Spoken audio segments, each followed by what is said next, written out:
Good afternoon and welcome to the panel, and I hope it will be also a discussion named Turkey in the Balkans, Security Provider or Instability Exporter. My name is Srđan Hercigonja. I'm a senior researcher and program manager at the Belgrade Center for Security Policy. And it's my great pleasure that I can introduce the main speaker of this event, Professor Birgul Demirtas. Professor Demirtaş is a professor of international relations at the Turkish-German University in Istanbul. She received her PhD from Free University of Berlin, and her studies concentrate on Turkish foreign policy, Balkan politics, German foreign policy, Turkish political parties and migration, city diplomacy, and gender. And the idea of this panel is that I will give some very short introduction, and then I would give the floor to Professor Demirtaş, who will have a presentation about this topic, and then I hope that we will open the floor, and in case if you have any questions, comments, or maybe insights about this topic. And I would just like briefly to say why actually we at the Belgrade Center for Security Policy believe that this topic is quite important, because unlike discussions on the role of Russia in the Balkans, unlike discussions of China, role of the China in the Balkans, or even United Arab Emirates in the Balkans, the analysis and even open discussions about Turkish foreign policy in the Western Balkans and in the Balkan region in general is a little bit marginalized. And that is why we decided earlier this year to open this question again. And within our organization, we conducted a research that ended up in a publication that will be available very soon after the conference on our website, that is called Between Emotions and Realism, Turkish Foreign Policy in the Balkans. And I would just like to say why these are the title of our policy paper is called Between Emotions and Realisms. I would say that there are two important facts that contributed to that, and Professor Demirtaş will for sure speak more about that. The first one is when someone speaks about Turkey here in the Balkans, we speak a lot about the shared culture. They share many common identity factors shared by all Balkan countries, including Turkey. Of course, there is this big question: is also Turkey a Balkan country, or is it part of the Balkans, not only geographically but also politically? And there is also this big question of the heritage of the Ottoman Empire that is, of course, differently perceived among different nations in the Balkans. And when someone studies the recent history of Turkish foreign relations, one is also analyzing a very important, in my opinion, period in Turkish foreign policy that was maybe the period between 2005 and 2015 and 16, when Ahmet Davutoglu was the main creator, let's say, of Turkish foreign policy. At that time, he was a Minister of Foreign Affairs, and later on, for a very brief period of time, a Prime Minister before after some disagreements with the current President Erdogan, he went to opposition. And his approach towards, not only towards the Balkans, but also toward other regions that are neighboring Turkey was based a lot on emotions. And it's, in many places, it can be read that emotions were actually at that moment the driving factor of Turkish foreign policy towards these regions. It can be noticed in this region, and not only by some comments or by statements made even by Davutoglu, but also by Erdogan, who was at the time the prime minister, but also by some deeds. It was a period in the late 2000 and in 2000, maybe 2000s and the beginning of 2010s, when Turkey invested a lot and Turkish agencies invested a lot, for example, in the revival and into rebuilding of, for example, Ottoman heritage in all the countries of the Balkans, and when, for example, some scholarships for the students from the countries of the Balkans, students here could receive scholarships for their studies in Turkey, and they skyrocketed, for example, this number of scholarships and other cultural initiatives at that short period of time. And of course, at that moment, some statements made by Erdogan and by Davutoglu made some things that they say some things that led to the conclusion that their approach was based on emotions. For example, it was a very Davutoglu himself several times during his visits to, for example, Bosnia and Herzegovina, spoke a lot about the positive aspects of the Ottoman era here in the Balkans and so on. However, after the Davutoglu era and after the change of the political system in Turkey, when from parliamentary to presidential system, and when Erdogan actually again seems to be the main creator of the Turkish foreign policy, there is this shift a little bit towards pragmatism and towards realism, because of the simple fact that in Ankara's opinion, we will discuss later on, from Ankara's perspective, the stability of the Balkans is crucial for foreign policy of Turkey in general, also because of the Balkans as the bridge between the Western Europe and Turkey itself, but also given the fact that at the moment the Balkan is basically probably the most stable region comparing with other neighboring regions of Turkey, meaning Middle East, Caucasus, North Africa, and East Mediterranean, and so on. And also with this new realistic more approach, there is understanding for for the differences between different countries within one region, for example, within the Balkans, that could be respected, so the regions are not viewed as a whole, as one totality. And although in the recent years, Turkey, of course, cherished a lot special ties, let's say, with those communities that share, for example, the same culture or the same religion or something like that, where maybe Bosnia and Herzegovina is a very important country in the region. Ankara is very aware of the fact that some major or some big security issues such as Serbia-Kosovo relations and the political situation in Bosnia and Herzegovina cannot be resolved without Belgrade. And now I would like to give the floor to Professor Demirtaş, and the floor is yours, please. Thank you. Very much for this nice introduction, and thank you for the organization and for your invitation.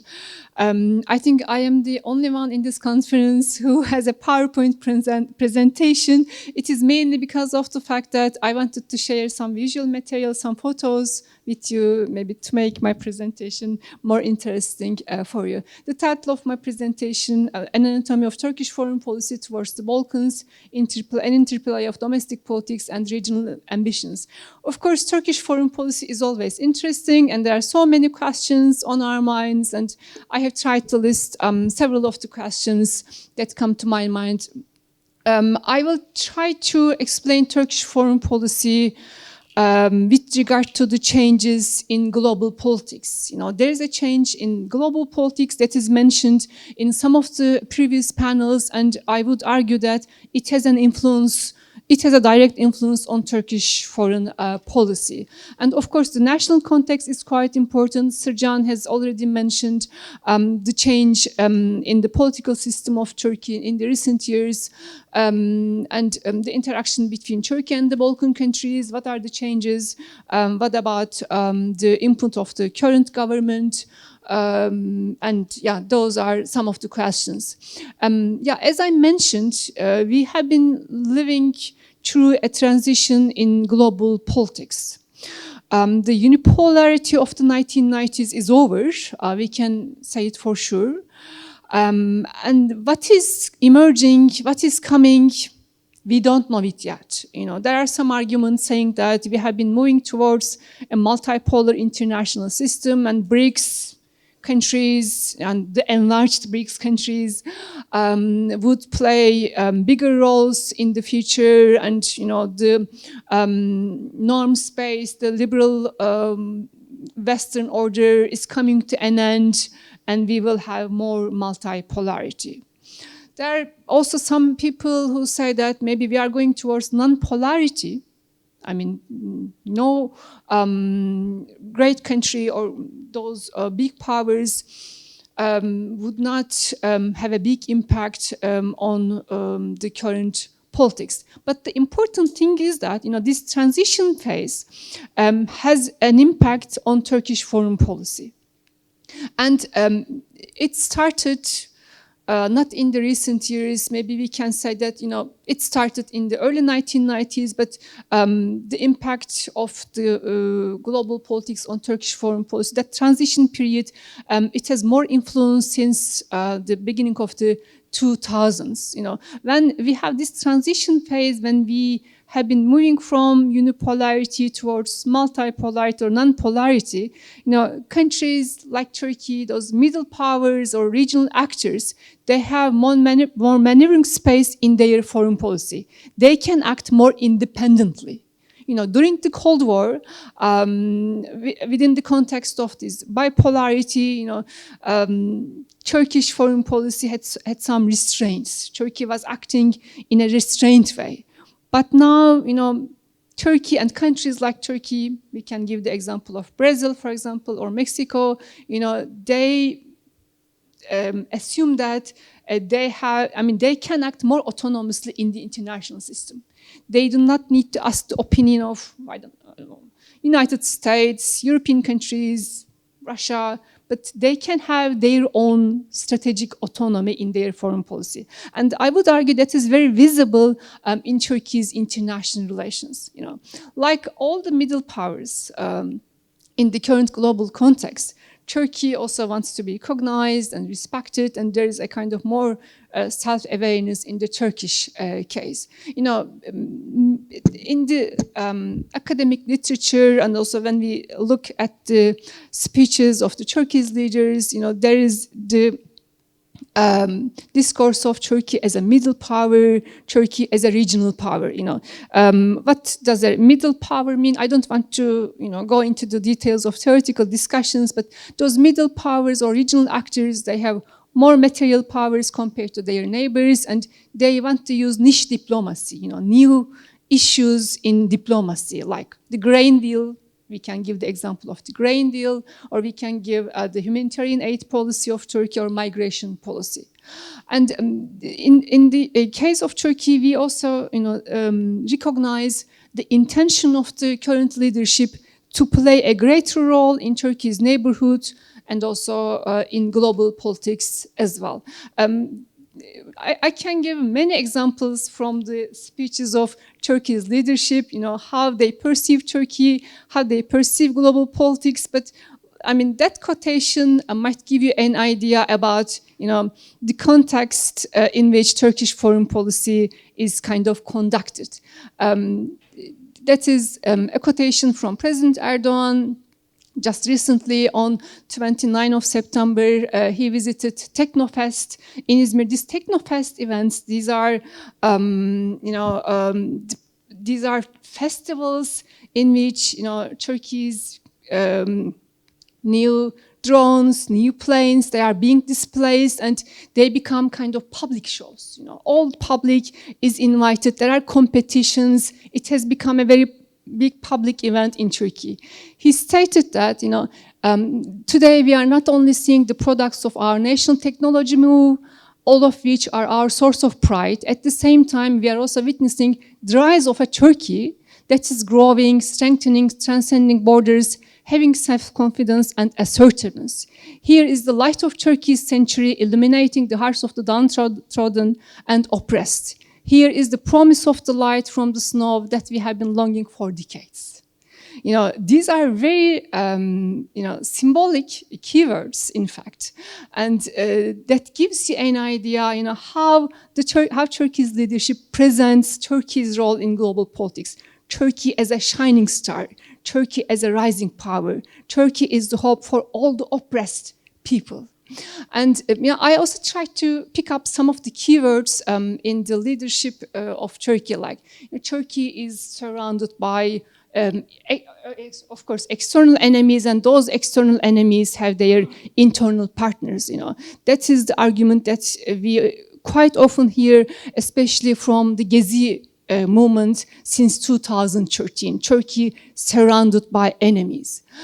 But Turkey is a rising power, and especially through Erdogan's leadership, there is the increasing status of the country.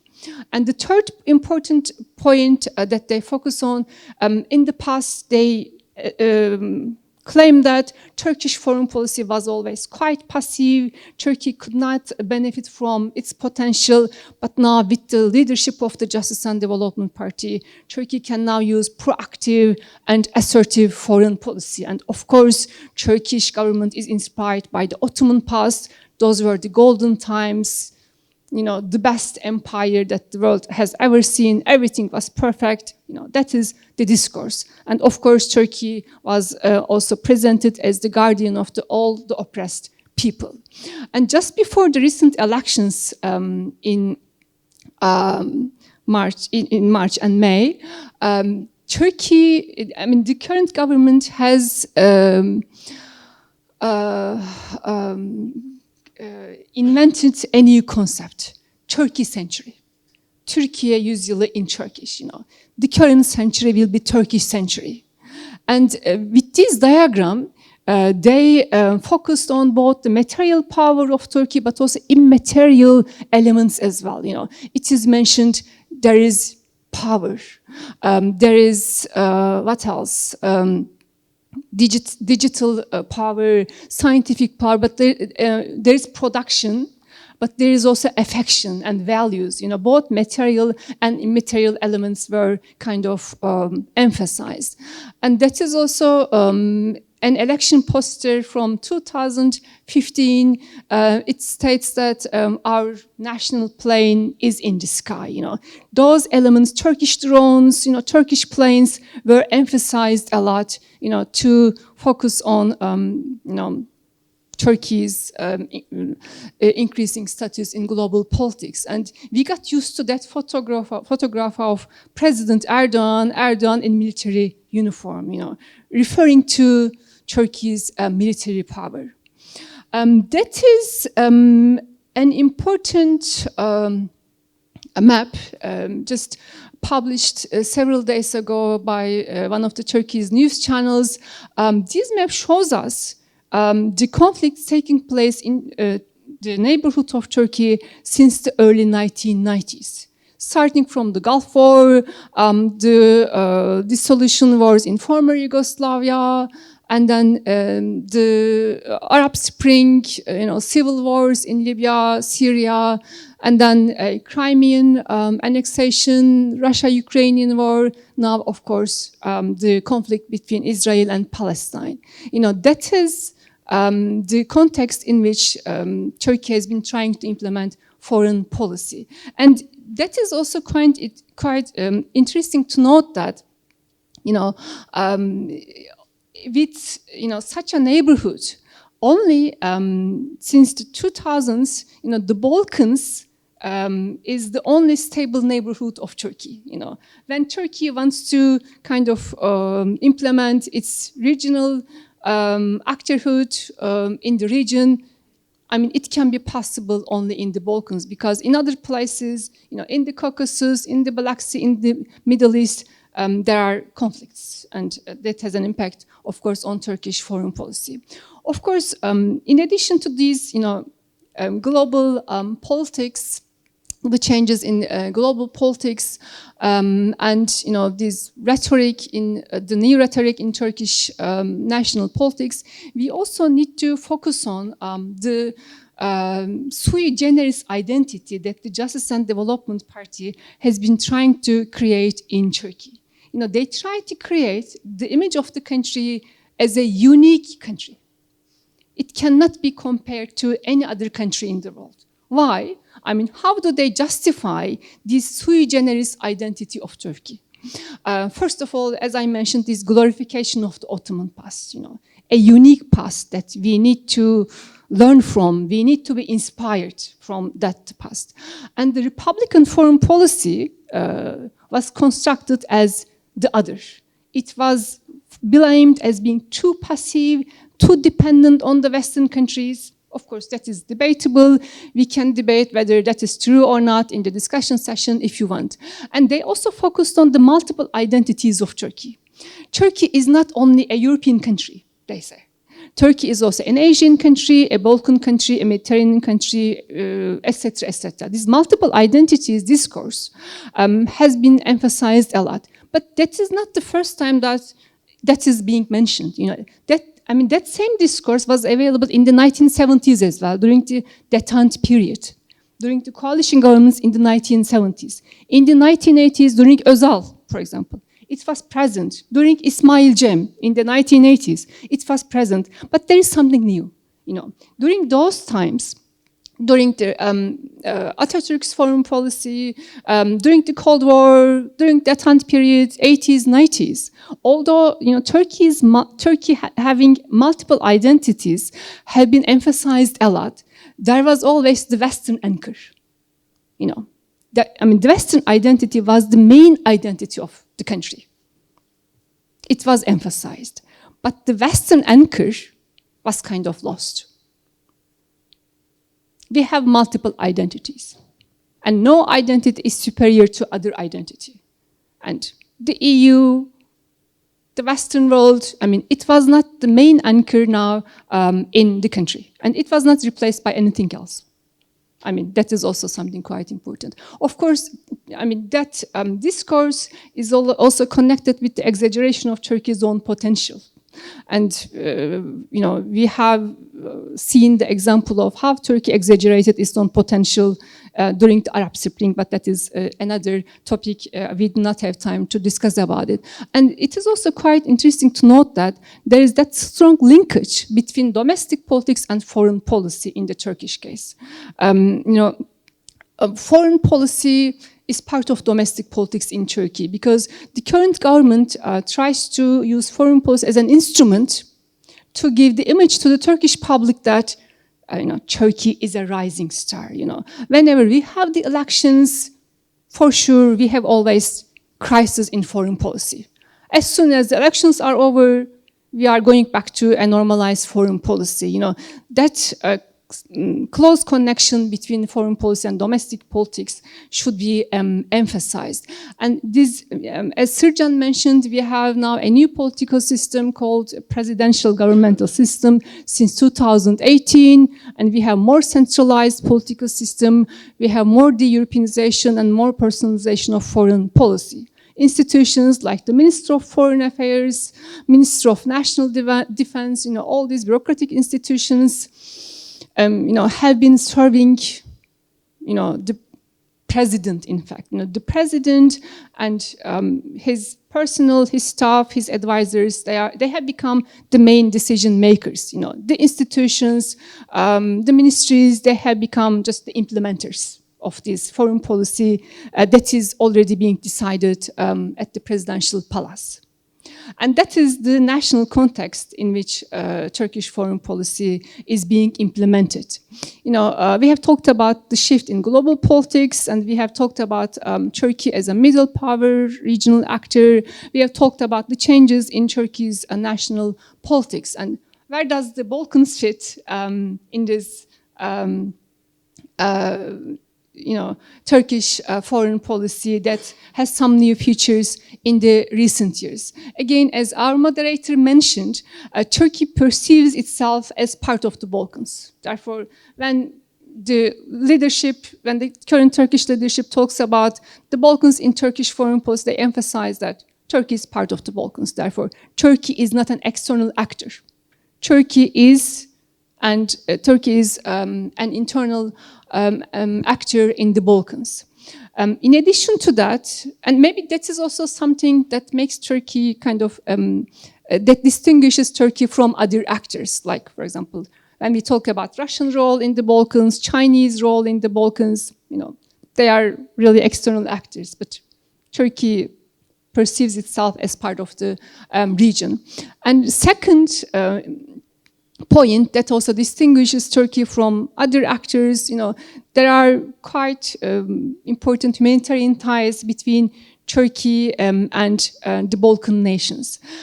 In Turkey, we don't have reliable statistics, but it is estimated that at least 20% of Turkish population, including myself, has some origins in the Balkan countries. Their mothers, their grandmothers, great-grandfathers, somebody in the past has migrated from the Balkan countries to Turkey. And the Balkan origin people in Turkey, they are the most organized ones. Of course, we have also people having Middle Eastern origin or Caucasian origin. They also have their NGOs, but the people from the Balkans in Turkey, they are the most organized. They have so many NGOs all around the country. In Istanbul, Izmir, Adapazarı, whatever, whenever they have a concentration of population, they have their NGOs, and through their NGOs, they try to have an impact on Turkish foreign policy. Some of these Balkan origin people, they become ministers, they become business people, and through their activities, they also try to have a direct impact on Turkish foreign policy. And we also mentioned that there is no violent conflict in the recent years, thanks God, and that also provides an important ground for Turkey to try to be an influential actor in the region. And there are multiple issues and multiple actors that I will try to explain. When we think about Turkish foreign policy in the Balkans in the 1990s, for example, it was mainly political and diplomatic relations, Turkish government, and the Ministry of Foreign Affairs. But now we have a variety of actors being part of the kind of decision-making, not being the decision-making system, but part of the foreign policy. They try to implement Turkish foreign policy. And there are new institutions and some old institutions getting new roles. For example, Diyanet. Diyanet has also gained a new mission for itself, and it sees itself as a global actor. Diyanet's foreign policy is another subject, and there are some articles about it. It has some yearly meetings with imams in the region, not only in the Balkans, but in different parts of the world. Diyanet has relations with different jamaats, even Bektashis, throughout the region. Therefore, Diyanet's role is something quite important. TİKA was a Turkish international cooperation agency, has also got a global role, and about 20% of TİKA's investment is located in the Balkans. And Yunus Emre Institute, or Yunus Emre Cultural Centers are also quite active in the region. MAR Foundation, Turkish schools, Turkish Airlines, TRT, Directorate of Turks and Relative Communities Abroad, that are coordinating the Turkish scholarships project. And therefore, this cultural diplomacy through Yunus Emre Cultural Centers, economic diplomacy and gastro-diplomacy, military diplomacy, Turkish foreign policy in the Balkans have become quite complex. There are new channels, new actors, and new issues that we need to emphasize. And we can also say that there are interactions at different levels. First of all, there are personal relationship. President Erdogan has good relationship with Bakir Izetbegovic in Bosnia-Herzegovina, but also with Alexander Vučić in Serbia, for example. his own kind of network, he has his own personal relationships. As I mentioned, there are humanitarian relations between Turkish nation and the Balkan nations, and business people are also quite active. You know, in every Balkan country, there is at least one Turkish bank, and there is an increasing level of Turkish investment. I am also working on local diplomacy in Turkey. That is something quite interesting, but that is another topic for another presentation. Although Turkey is much more centralized in the recent years, and decision-making system has become more personalized, we have a very vibrant local diplomacy in Turkey. And 32% of all sister city relationships of Turkey's municipalities are with the Balkan cities. That I find quite important. Bursa, for example, Bursa Metropolitan Municipality, Istanbul Metropolitan Municipality, Bayrampaşa, İzmir, I don't know, Tekirdağ, Edirne, in which we have a high concentration of Balkan origin people, and these municipalities have very active relations with their partners in the Balkan cities, and that I find quite important. Therefore, these local ties are important as well. And this local diplomacy is also partially a soft power instrument of the government. Because JDP also tries to benefit from this local diplomacy to further its own foreign policy approach as well. That is one point. But on the other hand, some big cities are now being led by the opposition parties, Istanbul, Ankara, Antalya, Izmir, those cities have mayors from the opposition, right? And the opposition, those cities led by the opposition, they have a kind of different local diplomacy approach. But that is a long discussion, I don't want to prolong my presentation. But if you're interested, we can talk about it in the discussion period. Yeah, emotions. That is also something quite important. The JDP is quite successful in appealing to the feelings of the people at different levels. When we talk about the Balkans, the concept that they frequently use is the geography of heart. Balkans, they use this concept for some other regions as well, but most of the time they use it for the Balkans. Balkans is part of the geography of heart. And when you say geography of heart, when you look at the explanation, how they define it, it seems that they try to stretch the limits of the concept of homeland. When you say it is the geography of heart, they say that we have responsibilities. And then they think that they have the responsibility to play this regional leadership role in the Balkans. There is so much information in this slide, I'm not going to read, but when it comes to economic relations, Turkey is a kind of, Turkey has its own limitations.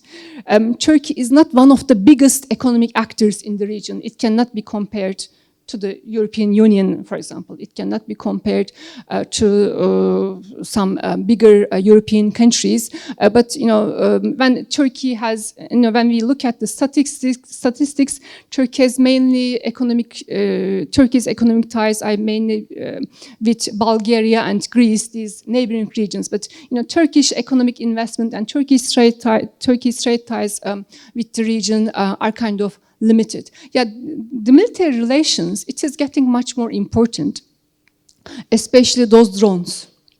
Turkey started exporting drones to some of the countries like Albania and Kosovo as well. Serbia had some interest as well, but I think there were some problems.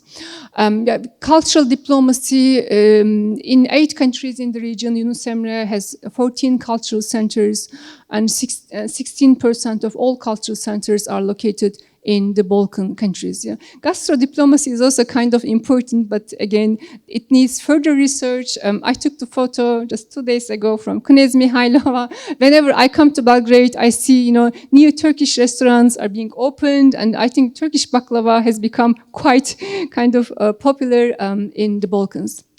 Yeah, my conclusion. I would argue that, when we think about Turkish foreign policy towards the Balkans, first of all, we need to evaluate it, through the context of Turkey's middle power status in a changing global order. Turkey acts as a classical middle power in the Balkans. There are material and immaterial dynamics. There is, this export of drones. There is Turkish investment, but at the same time, there is this humanitarian ties, relations with the Turkish minorities, Muslim communities, but also with non-Muslim nations as well. And there are new institutions, as I mentioned, and old institutions getting some new missions. Therefore, Turkish foreign policy has become much more multidimensional in the region. These human-to-human ties are quite important, and there is this special ties, and that is being explained through the understanding of geography of art. And I would be more than happy to have your comments and questions. Thank you. Thank you. Thank you, Professor, for this amazing presentation. And I have many questions, but and some great and important insights, but I would like now to open the floor. If there is any questions or comments or insights, please just briefly introduce yourselves, and then we would be very happy to answer. Thank you. Thank you very much for the informative presentation. It was very broad and interesting. My name is Srđan. I'm from the Bulgarian embassy. I want to ask you something. Can you tie the enlargement of the Turkish influence with the appointment of the new commander of KFOR? Of the Kosovo force in Kosovo, KFOR, a Turkish general now. And if the answer is yes, can we put some specific points of the new influence, like, of course, Pristina, Skopje, or Novi Pazar? Thank you. Novi Pazar is Sanjak. You mean what is the center of Turkish influence? Can the appointment of the Turkish commander of KFOR, the first time ever, be a sign for the wish to enlarge Thank you very much. We have a question. Thank you. Hello. Thank you for the presentation. My name is Srđan. I'm from Romania. I have a question related to the potential voters in these countries. Are these measures also targeted to get votes? Is there sufficient big communities in these countries to invest in order to receive votes in elections, or is mostly from economic, cultural, and other reasons, or is it also specific for elections to attract votes? Thank you. Thank you very much. And maybe one more question, and then we can. Yeah, thank you so much. My name is Juraj Majtin. I'm from Friends of Europe, a think tank in Brussels. Thank you so much for the very insightful presentation. I would have just one question, and that would be, how does the outcome of the war in Ukraine tap into Erdogan's foreign policy, and whether he sees potential weakening of Russia as an opening for greater influence in the Western Balkans, Central Asia, and South Caucasus? Thank you. Thank you very much. And then maybe we can now answer the question, and then we will have another round. We can take a round of questions as well. Thank you so much for your questions. With regard to Turkey's role in KFOR and new Turkish general, from the very first of all, I also mentioned it in my presentation. When we think about the foreign policy of the current government, the military power is kind of its constituent part. we have also seen the president in military uniforms, and we see it quite frequently. Therefore, there is that emphasis on the military power of Turkey. After the wars in former Yugoslavia, Turkish military has taken part in all these peacekeeping forces. From the I4, S4, K4, in all of them, Turkey has played an important role, and Turkey has become one of the countries that has been sending, one of the biggest number of soldiers. Therefore, I think the current the appointment that you mentioned should be seen in that role. For example, in Afghanistan, in ISAF, Turkey has also got some kind of leading roles, military roles in the ISAF mission as well. Therefore, that's why it should be in that context. We don't need to kind of devote it an extraordinary symbolic importance. Turkey is a NATO member, and whenever Turkish soldiers are needed, Turkey is more than happy, to send soldiers to those peacekeeping forces. And Turkey has been taking part in these EU forces as well. When the EU has its own forces in the Balkans, Turkey has become a participant, although Turkey is not an EU member. Therefore, it doesn't have any kind of extraordinary impact on Turkey's role in the region. And the second question, whether there are potential voters in the Balkan countries, no, in fact, of course, there are Turkish minorities in the region, in Greece, in Bulgaria, in North Macedonia, in Kosovo, but they are the citizens of those countries. Most of them. Maybe some of them they have double citizenship, but most of them are only the citizens of those countries. But in the Western European countries, for example, in Germany, in France, in Belgium, there are, of course, Turkish voters. During the election times, there are some election campaigns in those countries, and sometimes it leads to some tension between Ankara and those EU capitals. But in the Balkan countries, the number of voters is not that enough.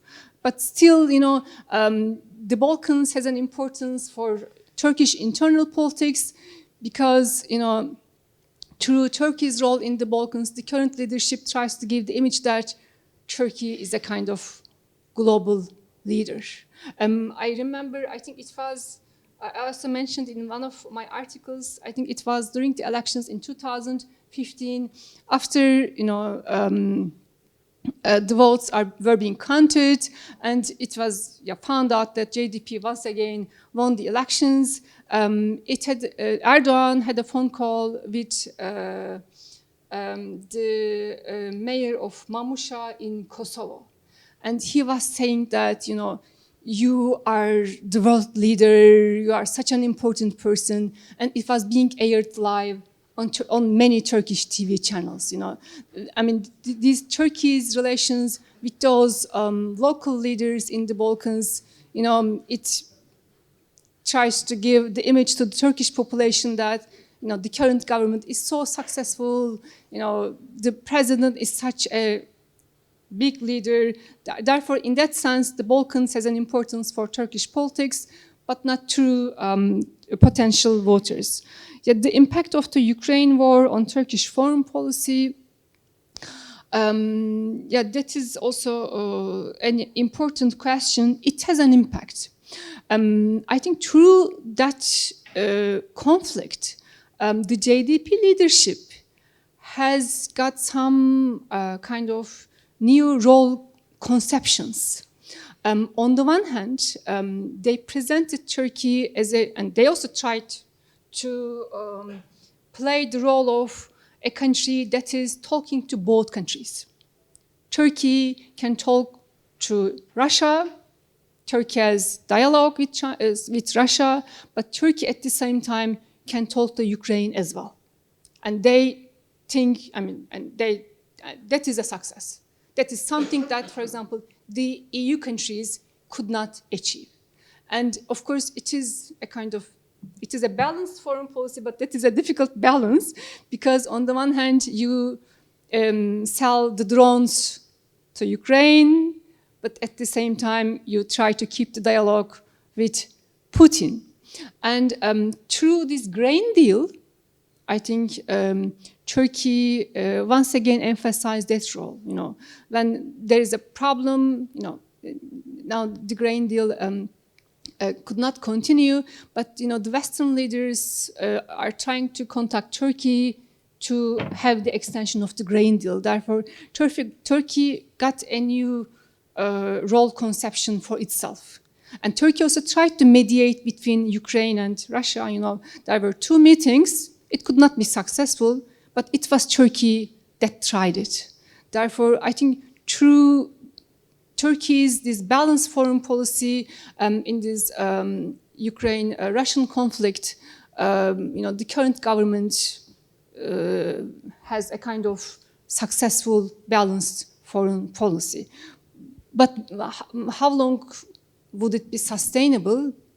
It is, of course, debatable, because on the one hand, there is also the pressure coming from the EU, as it is the case with Serbia, to implement the I think in that case, Serbia and Turkey have a kind of similar approach. Yes, yes. On the one hand, Turkey and Serbia criticize the Russian aggression. Yes. They think it is against the international law, and they also voted in that way in the General Assembly, but at the same time, not introducing sanctions. Introducing sanctions. Yeah, thank you very much. I just wanted to add maybe also as far when we conducted research from the Belgrade Center for Security Policy in regard with the KFOR and the Turkish role there. Although we haven't finished yet, of course, but it is from our interlocutors from Ankara, for example, that we found out that Turkey's role and the Turkish influence, particularly when it comes to the Kosovo-Serbian relations, is very much in accordance to the United States approach, to the US, not EU, but to the US approach. So there is a constant Ankara-Washington actually dialogue when it comes to Serbia-Kosovo relations, when it comes to the Turkish policy to Kosovo. So I don't believe that the fact that for the first time, yes, there will be a general that will be a commander, chief commander of KFOR at this moment, there won't be any differences comparing with the previous time. And of course, the fact that Turkey is not only contributing to KFOR, but also to the EU, as Professor said, also to EU lead force, to the EU lex in Kosovo as well, but also in Bosnia and Herzegovina to the EUFOR. And also, I could say that from with the votes and when it comes to the votings, of course, some videos, and it is for our researchers based here. It's very interesting to see these videos of during the elections in Turkey, how people are celebrating. For example, this year, when in the May, when there were elections in Turkey, how people were celebrating, for example, in Sarajevo or here in Serbia, in Novi Pazar, or something like that. But it is, in my opinion, equally important how in Turkish politicians, some important politicians like Istanbul mayor, for example, is addressing the public in Serbo-Croatian Bosnian language. I think in Bayrampaşa district of Istanbul this year, just a few days before the election. So it is also important and also interesting for the researchers how politicians in Turkey are actually approaching, as Professor said, to those citizens of Turkey who are of the Balkan origins, or who maybe recently moved from the Balkan countries or from the Western Balkan countries to Turkey. Now I would like to ask if there is any question, or yes, or comments, or really insights, because I really believe this is a really big topic. And yes, sorry, yeah, of course. One point with regard to what you mentioned, it reminded me something. Before the elections in May, there was a meeting of Balkan associations of Turkey. and Erdogan attended the meeting to get the votes of the Balkan origin people in Turkey. Not only Erdogan, and there was also a meeting that the opposition party, CHP, Republican People's Party, organized again with the Balkan associations, and the candidate Kemal Kılıçdaroğlu attended that event just a few days ago before the elections. Therefore, the Balkan origin people are quite important for the Turkish politicians. They want to get, their votes, and since they are quite organized through associations and foundations, these Turkish political parties, the incumbent political party and the opposition political parties, they try to have good relations with these associations. That is something quite important. Exactly. Thanks so much. And I saw the hands, please. And then Professor Bieber. Mm-hmm.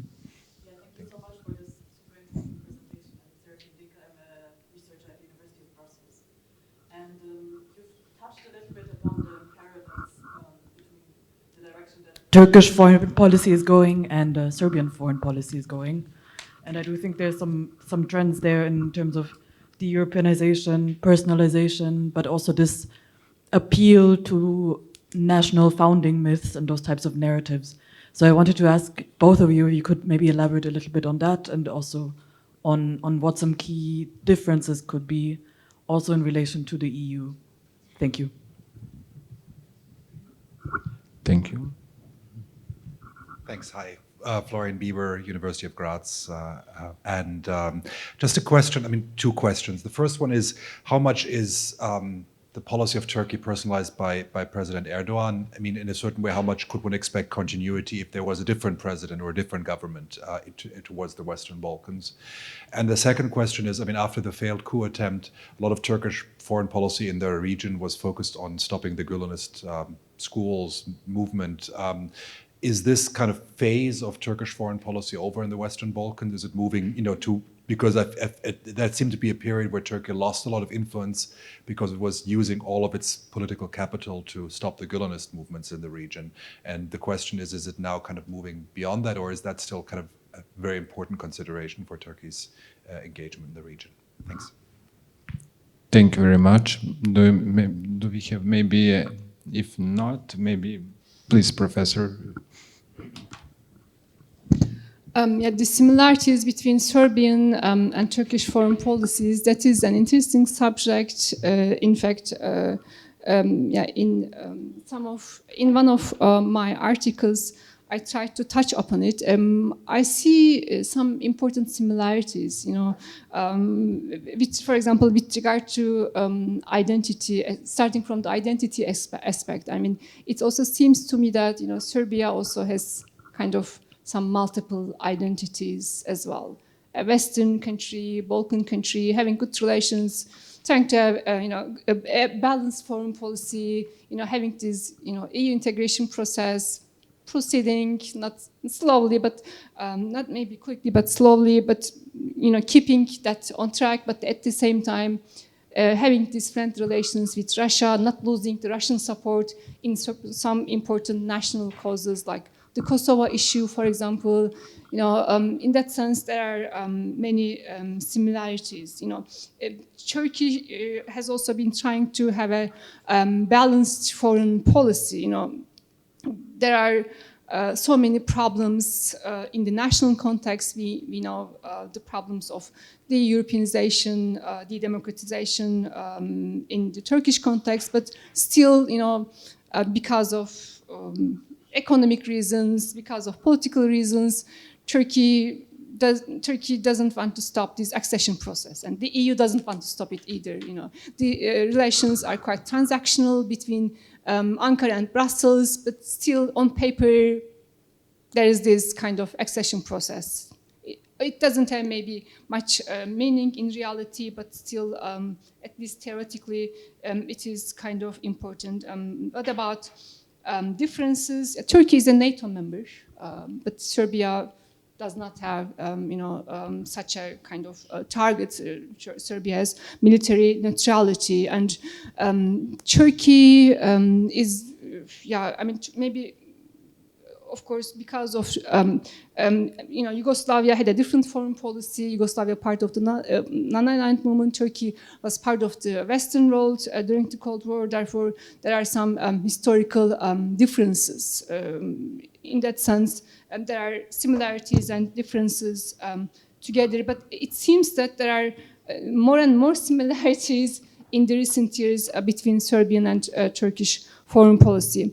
With regard to the question posed by Professor Florian Bieber, how much Turkish foreign policy is being personalized?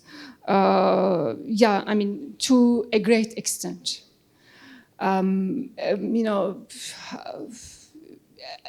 it is also quite, how can we prove it that the Turkish foreign policy is being personalized? I think it is quite visible through the implementation of Turkish foreign policy. One day, the president tells that Turkey doesn't want to wait in the waiting room of the European Union. Turkey should consider to be a member of BRICS. The other day, the president tells that Turkey deserves to be a full member of the European Union, and the EU should just speed up the process. There is, I mean, so much there are so much ups and downs. There is no coherence in Turkish foreign policy. Think about Turkish foreign policy towards Syria, for example. Turkey has tried to help, just oust the Assad government, and Turkey supported the opposition. Now Turkey tries to have a dialogue with the Assad regime. Think about Turkish foreign policy towards Egypt. Turkey just called back its ambassador from Cairo when the coup d'etat happened in Egypt in 2013. Now, Turkey has been trying to normalize its relationship with Egypt. I mean, that is not the normal Turkish foreign policy. During the normal times, we had coherence and we had stability in Turkish foreign policy, because Turkish foreign policy had a history. It is not a new foreign policy. The Ministry of Foreign Affairs was established back in 1835 during the Ottoman Empire, and Turkish foreign policy had this, heritage. They had this accumulation of experience. But especially after this new political system was introduced, there are some councils in the presidential palace, councils with regard to law, with regard to foreign policy and security issues. Now it is the president and his team that is deciding about Turkish foreign policy. And there are so many political appointees in the Ministry of Foreign Affairs. Former MPs, his advisors, those professors who are close to the presidential palace. You wake up in the morning and they are being appointed as the ambassadors. Some of them do not have any kind of education or experience in foreign policy, but they are being appointed as ambassadors. In the past, we had also some, non-career diplomats, but they were respected professors of international law. They had the experience, they had the intellectual knowledge. I mean, and it was a minority. But now we have more and more political appointments in the Ministry of Foreign Affairs, and some of the most able diplomats do not get the posts maybe they deserve. Therefore, but the experience is there. When the normalization comes back to Turkey, when Turkey, I don't know when Turkey can go back to this parliamentary system, when the democratization comes back, then this experience will just show itself. There is that historical accumulation, so to say. And there is this intellectual accumulation. It is not being forgotten, but unfortunately, the potential of the people is not being used. With regard to coup d'etat and the Gülenists, as far as I can see, within Turkish internal politics, that is still an issue, you know. Sometimes still some people are being arrested with the claim that they have these ties with this Gülen movement, but it seems that abroad it is kind of in Turkish foreign policy it is more quiet, and these Gülen, of course, these Gülenist schools, there were so many Gülenist schools in many parts of the Balkans, including in Serbia, but most of them were closed, and Marif Foundation tried to replace those schools. But there are some Gülenist-affiliated schools in some parts of the Balkans. In Albania. Despite Turkish pressure, they could not be closed, but it seems that it is not a big issue at the moment.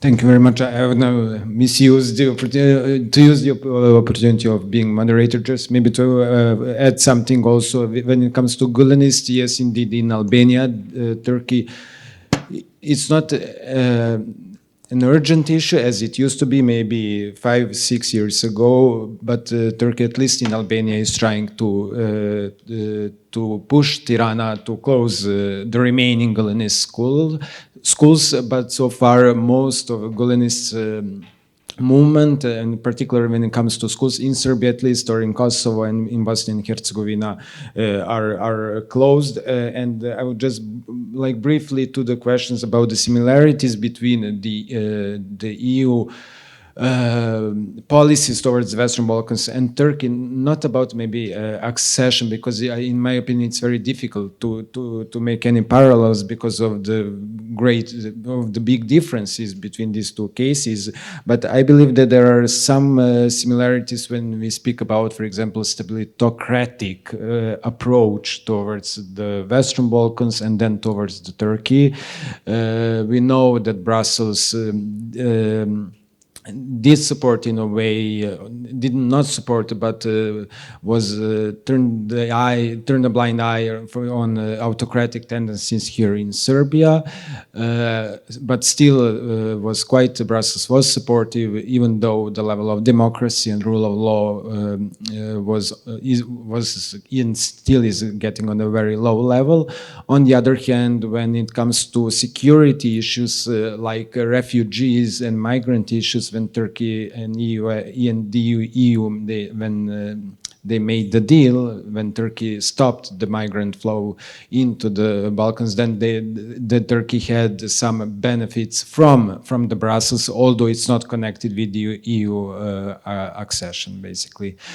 And yeah, that would be. Is there any other question or comment? Because we are out of time. We don't have time anymore.